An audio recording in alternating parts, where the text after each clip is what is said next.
ძალიან ბევრი ადამიანისგან მესმის. დრო არა მაქვს.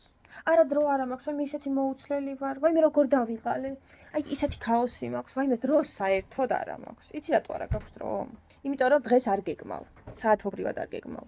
მე მაგალითად დილით 8 საათზე უნდა ავდგე, 8-დან 9-მდე ბავშვი უნდა მოვამზადო და 9 საათზე უკვე სახლიდან გავდივარო, სკოლაში მივიყვანო. მე უკვე დაგეგმილი მაქვს, სახლში მოსვლიდან დაახლოებით 10:30-ზე მოვდივარ, 12 საათამდე რა უნდა გავაკეთო. მე მაგ დროს ბავშვისთვის მოსაყვანად მივდივარ და რომ მოვიყვან, რა დრო უნდა დავუთმო.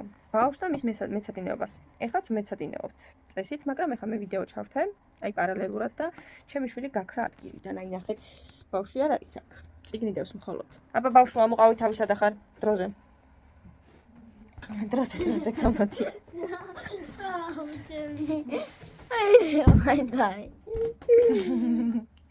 აბა მეცადინებელიკო. მე უკვე დაგეგმილი მაქვს, აი ვარსკვლავებიც მაკვრია.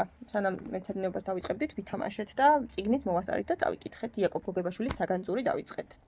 ხო, და რამოდენიმე მოთხრობა მოვასწარით და წავიკითხეთ.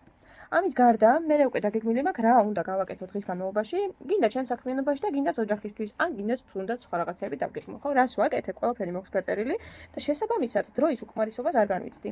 პირიქით უფრო მარტივად კეთდება საქმეები და ნაკლებად ვისტრესები. მე ვფიქრობ, ყველას ეს გაკლიათ.